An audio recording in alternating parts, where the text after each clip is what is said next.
दूसरा प्रश्न, आपने कल कहा महत्वाकांक्षी प्रेम नहीं कर सकता है। इन्हें गिने बुद्ध पुरुषों को छोड़कर हम सभी कमोवेश महत्व के आकांक्षी हैं। तब क्या हमारा सब प्रेम माँ बाप के लिए, बेटा बेटी के लिए, पति पत्नी के लिए, प्रेमी प्रेमिका के लिए, जाति धर्म के लिए कलुषित है, स्वांग है, झूठा है? जिस मात्रा में महत्वाकांक्षा है उसी मात्रा में प्रेम झूठा हो जाता है। जिस मात्रा में महत्वाकांक्षा कम है उसी मात्रा में प्रेम सच्चा हो जाता है। जब तुम किसी को प्रेम करते हो तो प्रेम के लिए ही प्रेम करते हो या कोई और भी कारण है? जिस मात्रा में तुम और भी कारण बता सको उसी मात्रा में प्रेम कम हो जाता है। तुमसे कोई पूछे कि क्यों तुमने प्रेम किया इस व्यक्ति को, तुम अवाक खड़े रह जाओ। तुम कोई कारण ना बता पाओ, तुम कहो अकारण ही समझो, हो गया। खोजता हूं, कुछ कारण नहीं पाता। कारण मेरी ही समझ में नहीं आता है। ध्यान रखना, ऐसी घड़ी में ही प्रेम का अवतरण होता है जहां कारण नहीं। जो सकारण है वो संसार का हिस्सा है, जो अकारण है वो परमात्मा का। परमात्मा के होने का कोई कारण कहो, थोड़ा सोचो। संसार के होने का कारण हो सकता है। हम कहते हैं संसार को परमात्मा ने बनाया, वो मूल कारण है। लेकिन पूछो परमात्मा को किसने बनाया, बात बेहूदी हो जाती है। उसका कोई भी कारण नहीं। संसार किसी कारण से है, परमात्मा अकारण है। तुम दुकान चलाते हो, कोई कारण, रोटी रोजी के लिए जरूरी है, पेट भरना है। तुम नौकरी चाकरी करते हो, तुम धन कमाते हो, कोई कारण है, क्योंकि धन के बिना कैसे जियोगे। मकान बनाते हो, कारण है, बिना छप्पर के जीवन मुश्किल हो जाएगा। वर्षा है, धूप ताप है, लेकिन तुम प्रेम करते हो, क्या कारण है? क्या बिना प्रेम के न जी सकोगे? क्या बिना प्रेम के मर जाओगे? बिना रोटी के न जी सकोगे, मर जाओगे। बिना प्रेम के क्या अड़चन है? सच तो यह है कि बिना प्रेम से तुम करोड़ों लोगों को बिल्कुल मजे से जीते देखोगे।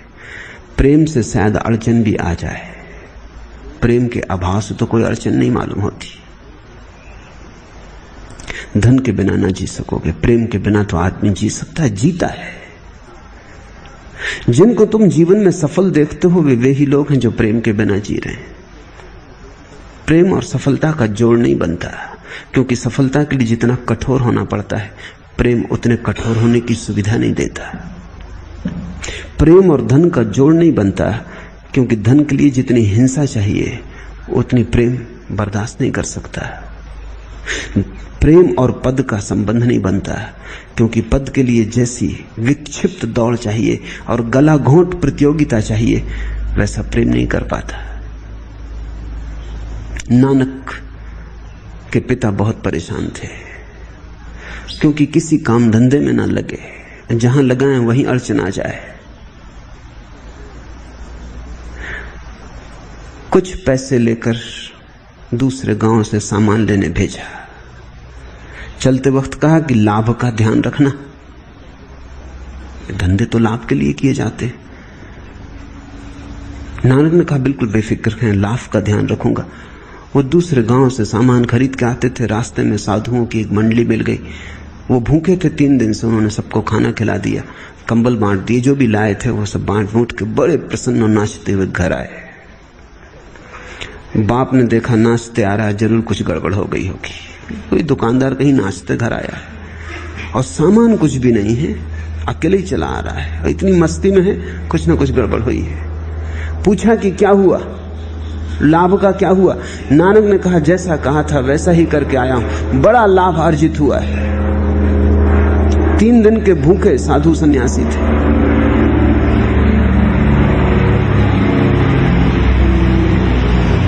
उस जंगल में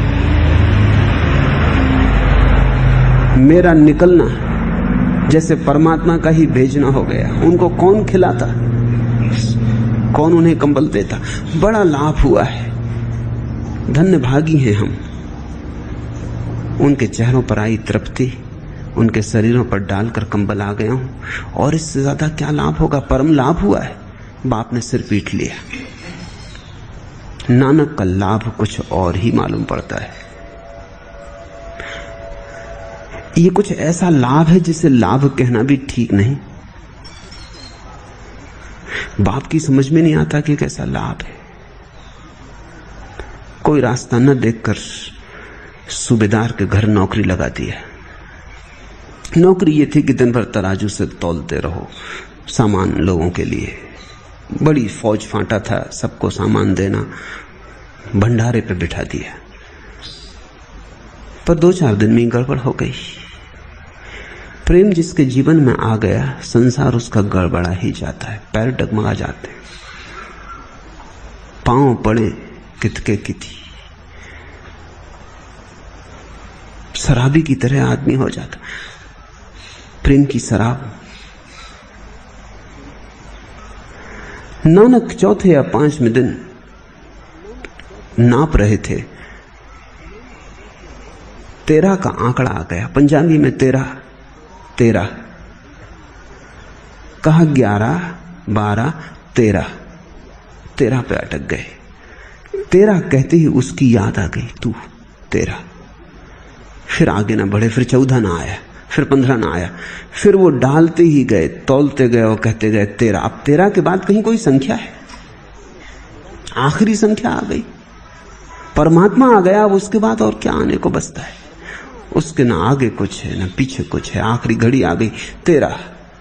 गांव भर में लोग खबर फैल गई कि वो पागल हो गया। लोगों का वो पागल पहले से है।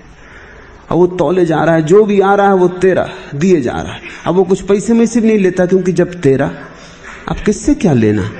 सूबेदार भाग आया, उसने कहा बर्बाद कर देगा। ये क्या लगा रखा है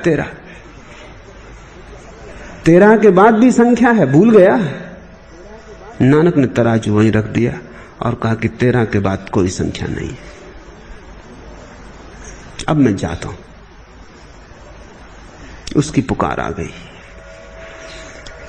उसने ही पुकारा तभी तो मैं समझ पाया, नहीं तो 13 तो मैं रोज गिनता था, 14 आ जाता था, 15 आ जाता था।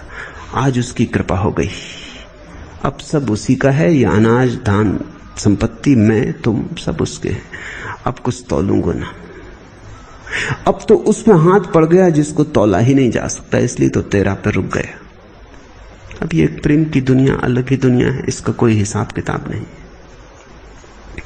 तो तुम जो प्रेम करते हो उसमें जिस मात्रा में महत्वाकांक्षा है, लाभ है, लेने का भाव है, कोई कारण है, उसी मात्रा में प्रेम में जहर घुल जाता है। इसलिए तो तुम्हारे प्रेम से सुख नहीं होता, दुख ही होता है। कहां तुम्हारे प्रेम से सुख होता है? पति को क्या सुख होता है पत्नी के प्रेम से? सोचता है होगा, सोचता था कहना चाहिए, अब तो सोचता भी नहीं है। सोचता था कि सुख होगा।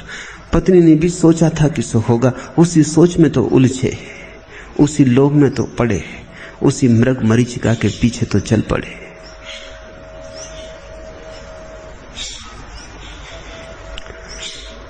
सतत कलह है। अभद्र हो भद्र हो इससे क्या फर्क पड़ता है? सज्जनोचित्त हो, ग्राम्य हो, सभ्य हो, इससे क्या फर्क पड़ता है? सुशिक्षित हो कलह कि अशिक्षित हो, इससे क्या फर्क पड़ता है? लेकिन कलह है। और प्रेम ने जितने सपने दिखाए वो कोई पूरे नहीं हुए। अगर तुम छोड़ के नहीं भाग जाते हो इस प्रेम को, तो उसका कारण ही नहीं कि तुम्हें कुछ मिल गया। छोड़ के तुम नहीं भागते हो तो वही कारण है जो मैंने तुमसे पहले दिन कहा सैमुअल बेकेट की कथा में, कि छोड़ के जाएं कहां। छोड़ के नहीं भागते हो इसका मतलब ये नहीं है कि तुम्हें कुछ मिल गया है। यहां नहीं भागते हो इसलिए कि जाएं कहां। जहां जाएंगे वहीं यही होगा। तो नए रोग लेने से तो पुराने रोग ही ठीक है, कम से कम परिचय तो है, जाने माने। छोटी छोटी चीज की कलह है। कल ही मैं एक घटना पढ़ रहा था। किसी ने अपने मित्र को भोजन पर बुलाया है, और जैसा किसी को भोजन पर बुला लो घर में कलह होती, पत्नी नाराज, तो जो भोजन 11 बजे बन जाना चाहिए 12 बज गए, वो बन ही नहीं रहा है। अब मित्र की वजह से वो कुछ कह भी नहीं सकती, लेकिन भीतर तो पीड़ा है, तो लंबा रही है समय। बर्तन जोर से गिर रहे हैं, दरवाजे जोर से लगाए जा रहे हैं, करीब करीब सब बच्चे पीटे जा चुके हैं, बड़ा शोरगुल मचा है। पति भी क्रुद्ध बैठा है, कुछ कह भी नहीं सकता, कहे भी क्या, मित्र के सामने कुछ कहना भी ठीक नहीं, प्रतीक्षा करना उचित। तो भूख लगी है और मित्र भी बैठा है, और मित्र को भी दिखाई तो पड़ रहा है जो हो रहा है। आखिर पत्नी ने भीतर से झांका और कहा कि सुनो जी, खीर तो तैयार होने के करीब है, लेकिन शक्कर नहीं। अब एक नया उपद्रव, 11 बजे से नहीं कहा उसने कि शक्कर नहीं है, अब 1 बजे। अभी शक्कर में कहीं जाके क्यों लगा के खड़े हो, तो उसने लगा दिया, पूरा दिन चौपट कर दिया, और मित्र सामने बैठा है। तो मित्र की तरफ देख के पति एकदम आग बबूला हो गया। उसने कहा शक्कर नहीं तो मेरा भेजा डाल दे। मित्र ने सोचा कि झंझट बढ़ेगी, मैं अकारण फंस गया, आ गया, अब जो जाना भी नहीं बनता, अब जाऊंगा तो भी अभद्र है, और अभी तो बात बिगड़ गई। लेकिन पत्नी ने कुछ न कहा, चुपचाप चली गई, जो कि बड़ी आश्चर्यजनक घटना थी। लेकिन 15-20 मिनट बाद वो फिर आई, उसने कहा कि शक्कर नहीं है, चाय कैसे बनेगी। अब तो पति और भी आग बबूला हो गया। उसने कहा एक दफा कह दिया कि मेरा भेजा डाल दे। उसकी पत्नी ने कहा भेजा तो खीर में डाल दिए, अब चाय में क्या डालूं। ऊपर सतह पर सब संस्कार रह जाते हैं, भीतर कलह, भीतर गहन घृणा है। घृणा से भी ज्यादा विषाद है कि तुमने मुझे धोखा दिया, कि तुमने प्रेम के जो सपने दिखाए वो पूरे न हुए, कि तुमने आश्वासन दिए थे फूल सजे रास्तों के, सिवाय कांटों के और कुछ भी ना मिला। बाप नाराज हैं बेटों से, बेटे नाराज हैं बाप से, मां नाराज है बच्चों से, बच्चे नाराज हैं मां से। कोई किसी से प्रसन्न नहीं है, क्योंकि प्रेम ही नहीं। कोई दूसरे कारणों पर अटका है प्रेम, वही कारण कष्ट के आधार बन जाते हैं। मां सोच रही बेटा बड़ा होगा तो उसकी जो जो महत्वाकांक्षाएं अधूरी रह गई वो पूरी करेगा। बेटा अपनी वासनाएं लेकर संसार में आया है, तुम्हारी महत्वाकांक्षाएं पूरी करने नहीं आया है। बाप सोचता है कि मैं नहीं हो पाया बहुत बड़ा अमीर, कोई बिरला टाटा नहीं बन पाया, मेरा बेटा करके दिखा देगा। लेकिन बेटा संगीतज्ञ बनने के धुन में पड़ा है, बेटा को धन में रस नहीं है, वो कहता संगीतज्ञ बनना है। बेटा अपनी वासनाएं लेकर आया है, और बाप ने बेटे के जन्म के पहले पूछा भी नहीं कि तू मेरी महत्वाकांक्षा पूरी कर सकेगा जो मैं तुझे दुनिया में लाऊं। और बेटे ने भी न पूछा कि मैं अपनी महत्वाकांक्षा वासना लेके आता हूं, तुम सहारा बन सकोगे, मैं आऊं अन्यथा संबंध तोड़ने। संबंध अंधेरे में हुआ, और दोनों अपनी आकांक्षाएं लिए, दोनों की महत्वाकांक्षाएं टकराएंगी, क्योंकि इस संसार में कोई किसी दूसरे की महत्वाकांक्षा पूरा करने को आया ही नहीं। सबकी अपनी महत्वाकांक्षा है, अपने कर्मों का जाल है। हर आदमी खुद होने को पैदा हुआ है, इसलिए अगर तुम्हारी जरा सी भी महत्वाकांक्षा है किसी आदमी से तो वही जहर बन जाएगी। बाप देख रहा है कि बेटा धोखा दे रहा है। मैं चाहता था कि धनपति बन जाऊं, मैंने जिंदगी भर इसके लिए गंवाई, इसी आशा में कि मरते वक्त मेरी आशा पूरी होगी, और ये सितार बजा रहा है, ये भीख मांगेगा। अमीर होना तो दूर, भिखमंगा हो जाएंगे। बुढ़ापे में पेट भर रोटी भी मिलेगी, ये भी संदिग्ध हुई जा रही है बात। मां सोचती है बेटा बड़ा होगा, एक साम्राज्य कल्पनाओं का उसने बना रखा है जो वो पूरी कर देगा, जो उसका पति नहीं कर पाया पूरी, वो बेटा कर देगा। लेकिन बेटे को कोई और औरत मिल जाएगी, वो उसकी आकांक्षाएं पूरी करेगा कि मां की करेगा? कौन किसकी आकांक्षाएं पूरी कर सकता है? अपनी ही पूरी नहीं होती, दूसरे के पूरे होने का तो कोई उपाय नहीं। इसलिए जहां तुम्हारे प्रेम में महत्वाकांक्षा का संबंध आया, वहीं तुम जान लेना कि अड़चन शुरू हो गई। अड़चन बाद में नहीं आती, पहले ही उसका बीज मौजूद होता है। तुम थोड़ी देर सोचो कि बाप बेटे को प्रेम करता हो, सिर्फ प्रेम करता हो कि आनंदित हूं, तू जो भी होना चाहे हो। तो अगर सितार बजाएगा तो मेरी खुशी है, तो धन कमाएगा तो मेरी खुशी है, तो भिखमंगा हो जाएगा लेकिन प्रफुल्लित रहेगा अपने भिखमंगेपन में तो मेरी खुशी है। मैं खुश हूं, तू जो होना चाहे उसमें मेरा सहयोग है। तब बाप और बेटे के बीच एक संबंध होगा जो प्रेम का है। जहां भी प्रेम से ज्यादा कुछ तुमने मांगा, वहीं प्रेम तिरोहित हो जाता। प्रेम बहुत नाजुक है, और जिस व्यक्ति के जीवन में प्रेम का अनुभव हो जाए, वो इतना तृप्तिदायी है अनुभव कि फिर तुम कुछ और ना मांगोगे, वो अनुभव ही नहीं हो पाता, इसलिए तुम दूसरी चीजें मांग रहे हो। एक बार प्रेम का अनुभव हो जाए तो तुम्हारे जीवन में स्वाद आ गए। अब तुम प्रार्थना की तरफ बढ़ोगे। प्रार्थना इस अस्तित्व के साथ आकांक्षा रहित संबंध है,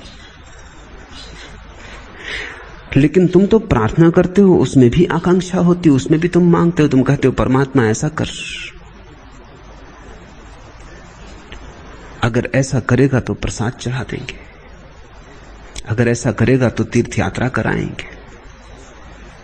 छोटे छोटे बच्चों को भी तुम यही समझाते हो कि अगर तुमने न मानी बात तो परमात्मा नाराज हो जाएगा, मानी तो प्रसन्न हो जाएगा। मैंने सुना है कि एक मां अपने बेटे को डांट रही थी, छोटा सा बेटा 5-6 साल की उम्र का होगा, क्योंकि उसने चॉकलेट ज्यादा खा ली और ज्यादा चॉकलेट डॉक्टर ने मना किया है और रोग का घर है। और वो डांट रही थी, वो कह रही थी परमात्मा बहुत नाराज होगा, तुम सजा पाओगे। वो लड़का डरा धमका के मां ने उसको भेज दिया अपने बिस्तर पे। जैसे वो बिस्तर पे पहुंचा, बरसात के दिन थे, जोर से बिजली कड़की और बादल गरजे, तो वो लड़का उठा। मां पहुंची देखने की लड़का कहीं डर तो नहीं गया है, इतने जोर से बिजली चमकी है, घर कप गया है, बादल गरजे। तो उसने झांक के देखा तो वो लड़का खिड़की पे खड़ा परमात्मा से कह रहा, थोड़ी सी चॉकलेट के लिए इतना तो मत करो, इसमें ऐसा क्या पाप हो गया। बिल्कुल दुनिया ही मिटाने को तैयार हो। छोटे से छोटे बच्चे के मन में हम जहर भर रहे हैं दंड का, पुरस्कार का। नरक और स्वर्ग तुम्हारे क्या है? तुम्हारे दंड और पुरस्कार है। अच्छा करोगे तो स्वर्ग, बुरा करोगे तो नरक। तो जिसको स्वर्ग पाना हो वो अच्छा करे, वही तुम्हारे साधु सन्यासी कर रहे हैं। जिसको बुरा न पाना हो, दुख न पाना हो, नरक से बचना हो, वो अच्छा करे, वही तुम्हारे साधु सन्यासी कर रहे हैं। तुम्हारे साधु सन्यासी बड़े बचकाने हैं, ऐसा मैं उनके बहुत निरीक्षण से कहता हूं। उनकी बुद्धि इसी छोटे बच्चे जैसी बुद्धि है। वो बेचारे उपवास कर रहे हैं, ये कर रहे हैं, वो कर रहे हैं, सामायिक कर रहे हैं, ध्यान कर रहे हैं, पूजा पत्री में लगे, लेकिन भीतर बच्चे की आकांक्षा है कि ऐसा करेंगे तो भगवान प्रसन्न हो जाएगा। स्वर्ग मोक्ष नहीं किया, नरक में जलाए जाएंगे, कढ़ाए उबलता हुआ तेल उसमें फेंके जाएंगे, मरेंगे भी नहीं, जिए भी न सकेंगे, बड़ा कष्ट होगा। ऐसे कष्टों से बचने के लिए वो यहीं अपने को कष्ट दे रहे हैं, ताकि भगवान देख ले कि हम खुद ही अपने को काफी कष्ट दे रहे हैं, तुम हमें मत भेजो। देखो हमारी तरफ हम उपवास किए हैं, भूखे मर रहे हैं, सो नहीं रहे हैं, कांटों पर लेटे हुए हैं, धूप में खड़े हैं, पानी में खड़े हैं। देखो हम अपने को खुद ही कष्ट दे रहे हैं, हम अपने अपराधों के लिए खुद ही प्रायश्चित के ले रहे हैं। अब तुम्हें नरक और भेजने की हमें कोई जरूरत नहीं। ये आकांक्षा है, इसका धर्म से कोई भी संबंध नहीं। धर्म आकांक्षा रहित संबंध है। न स्वर्ग की कोई लोभ है मन में, न नरक का कोई भय है मन में। स्वर्ग और नरक पागलों की बकवास है। प्रार्थना न मांगती है, न मांगना जानती है। प्रार्थना तो केवल अहोभाव है। प्रार्थना तो ये कहती है कि जितना तुझने दिया है वो जरूरत से ज्यादा है, उसे मैं भोग पाऊं यही संभव नहीं दिखाई पड़ता। जितना तूने बरसाया है वो इतना ज्यादा है कि मेरे पात्र में भर पाऊं कितना भरूंगा, मेरा पात्र बहुत छोटा है। सागर भर जाएंगे, झीलें भर जाएंगी सारी पृथ्वी की, इतने तूने अमृत बरसाया है। धन्यवाद है प्रार्थना, लेकिन धन्यवाद तभी उठता है जब तुम देखो यथार्थ को। अगर तुम काम वासना को देखते रहो, जो होना चाहिए उस पर नजर लगी रहे, जो है उस पर नहीं, तो तुम मांगते ही चले जाओगे। तो मैं तुमसे कहता हूं कि तुम्हारे प्रेम के संबंध सब जहरीले, माँ का हो, पिता का हो, भाई का हो, बहन का हो, पति पत्नी का हो, मित्र का हो, राष्ट्र का हो, सब जहरीले हैं। इसलिए तुम्हारे सभी प्रेम कलह पर ले जाते हैं। राष्ट्र प्रेम युद्धों में ले जाता है,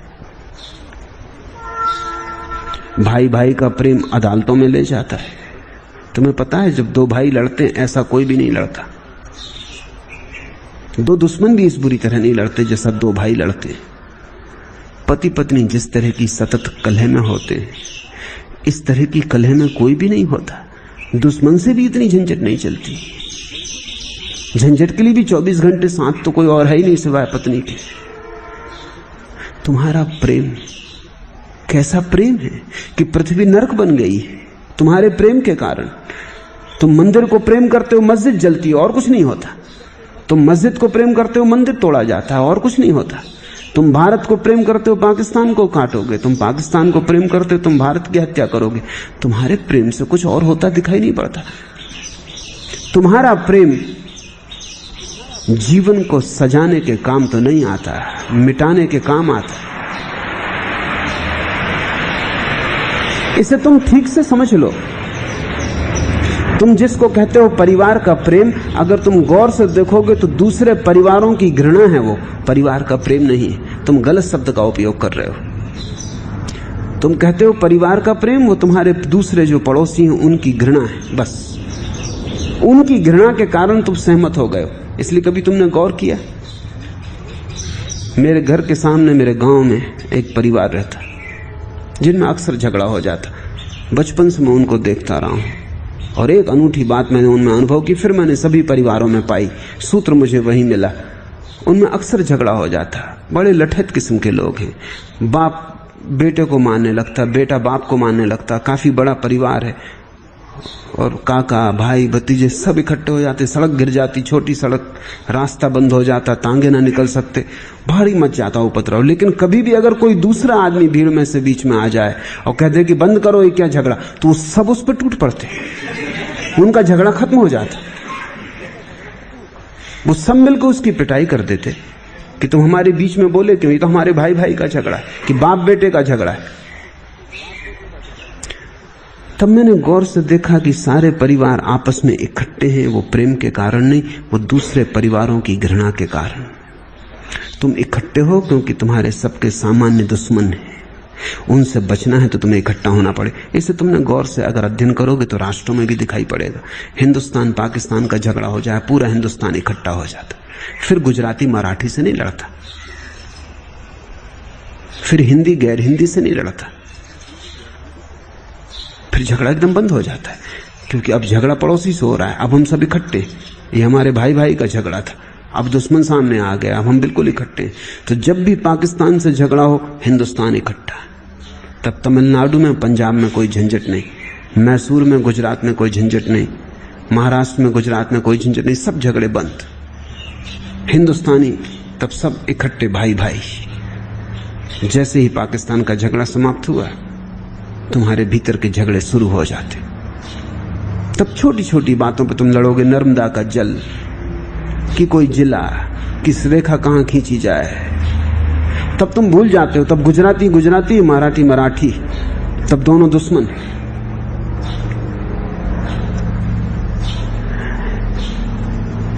तुम्हारा प्रेम भी तुम्हारी घृणा का आवरण है। तुम अपनी घृणा को प्रेम कहते हो। तुम्हें अच्छे शब्दों का उपयोग करने की लत पड़ गई है और उनमें तुम बुरी बातों को छिपा लेते हो। कोई मर जाता तो तुम कहते हो स्वर्गवासी हो गए। तुम्हें अच्छे शब्दों की आदत पड़ गई। ये जरा कहना अच्छा नहीं लगता कि मर गए, स्वर्गवासी हो गए, जैसे सभी स्वर्गवासी होते हो। तुम्हारे राजनेता मरते हैं, वो भी स्वर्गवासी हो जाते। सब मरते चले जाते हैं, स्वर्ग में पहुंचते जाते हैं, फिर नरक में कौन जा रहा है? जो भी मरता है वो स्वर्गवासी हो जाता। मरते ही तुम उस आदमी की बुराई करना बंद कर देते हो, मरते ही वो एकदम दिव्य पुरुष हो जाता है और उसकी पूर्ति अब कभी भी ना हो सकेगी, और श्रद्धांजलि चढ़ाने पहुंच जाते हो। तुम मृत्यु को छिपा रहे हो अच्छे शब्दों से। तुम मृत्यु के साथ साक्षात्कार नहीं करना चाहते। तुम सीधा नहीं कहना चाहते कि यह आदमी मर गया, क्योंकि ये कहते से तुम्हें भी डर पैदा होगा, मैं भी मरूंगा। तुम कहते ये स्वर्गवासी हो गए। इससे तुम्हें बड़ी तृप्ति मिलती है कि हम भी आज नहीं कल अगर होंगे कभी तो स्वर्गवासी ही होंगे। मुल्ला नसरुद्दीन को एक आदमी रास्ते पे मिला और उसने कहा, अरे नसरुद्दीन तुम जिंदा? तो नसरुद्दीन ने कहा, क्यों, किसने कहा कि मैं मर गया?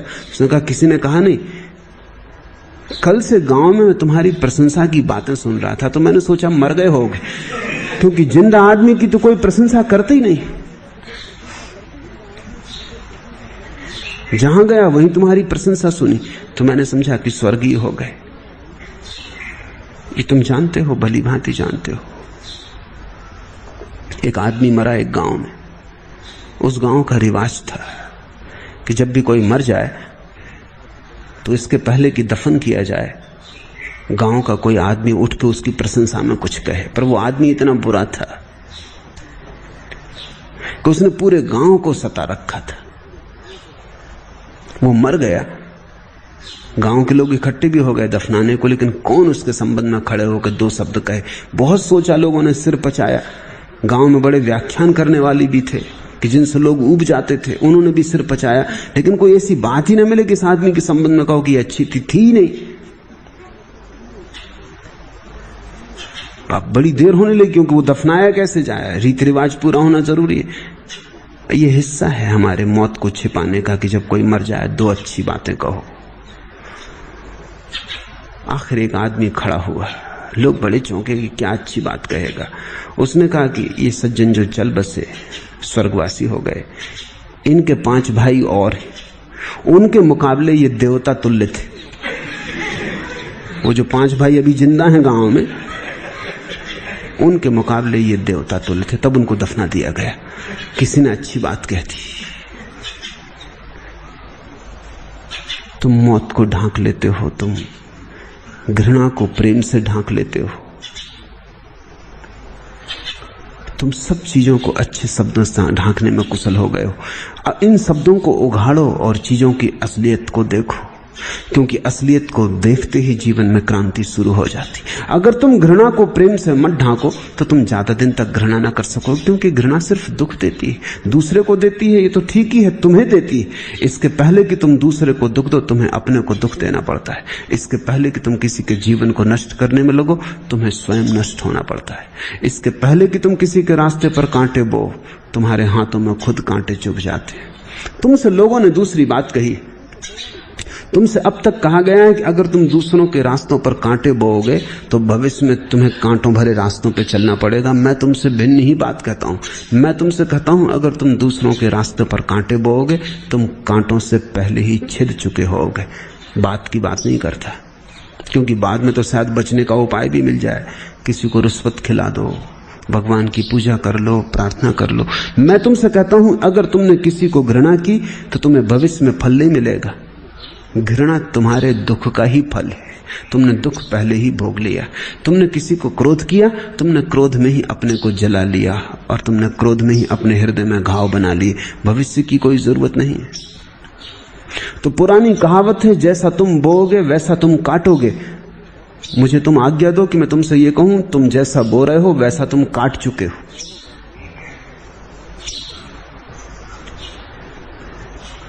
अगर तुम जीवन के सत्यों की सच्चाई को ठीक से पहचानोगे तो तुम पाओगे, किसी को दुखी करना हो तो दुखी हो जाना जरूरी है। जहर पिलाने के पहले जहर पी लेना जरूरी है। मारने वाला दूसरे को मारने के पहले ही आत्मघात कर लेता है, वो मर ही जाता है।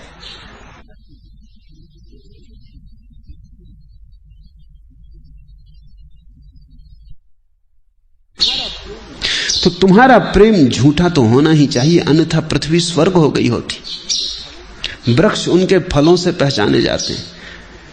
सारी पृथ्वी पे सभी लोग प्रेम कर रहे हैं। कितने लोग हैं पृथ्वी पे? कोई 3 अरब लोग हैं। अगर उन सबके प्रेमों का हम हिसाब लगाएं तो उनके संबंध तो 3 अरब से कई गुना ज्यादा होंगे। कोई किसी का बाप है, वही किसी का बेटा है, वही किसी की पति है, वही किसी का भाई है, किसी का चाचा है, किसी का मामा है, किसी का फूफा है। एक आदमी कम से कम 20-25 संबंधों में बंधा है। 3 अरब आदमी हैं दुनिया पर। अगर 25 गुना कर दो तो 75 अरब प्रेम के संबंध इस पृथ्वी पर है। पृथ्वी स्वर्ग बन जाए जहां 75 अरब प्रेम के पौधे हों, वहां फूल ही फूल खिल जाए, सुगंध ही सुगंध हो जाए। लेकिन हालत उल्टी दिखाई पड़ती। पूरी पृथ्वी नरक है। मैंने कहानी सुनी कि एक आदमी मरा, उसे नरक ले जाया गया। लेकिन शैतान ने उसकी दशा देखी तो ऐसी खराब हालत में देख रहा था कि उसे लगा अब इससे अब और क्या सताएंगे, ये तो सताया ही हुआ था। उसने पूछा भाई कहां से आते हो? उसने कहा पृथ्वी से आते। तो उसने कहा इसको अब स्वर्ग ले जाओ, नरक तो ये भोग ही चुका,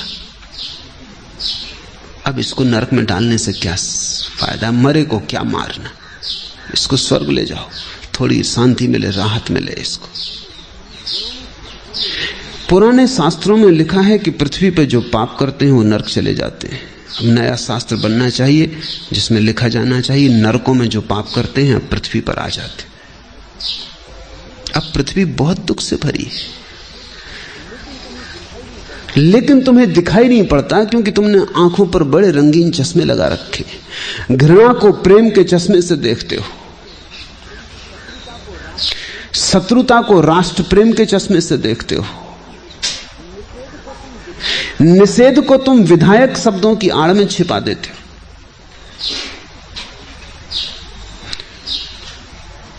महत्वाकांक्षा को अलग करो, थोड़ा सा भी टुकड़ा अगर प्रेम का बच जाए जो महत्वाकांक्षा शून्य हो, वही तुम्हें उबार लेगा। महत्वाकांक्षा तुम्हें डुबाएगी, वो कितनी ही बड़ी नाव हो, छेद भरी, प्रेम तुम्हें बचाएगा। वो छोटी सी डोंगी हो भला पर सुरक्षित है। प्रेम एकमात्र सुरक्षा है, क्योंकि प्रेम ही धीरे धीरे परमात्मा से जोड़ देती, वही सुरक्षा का मूल है।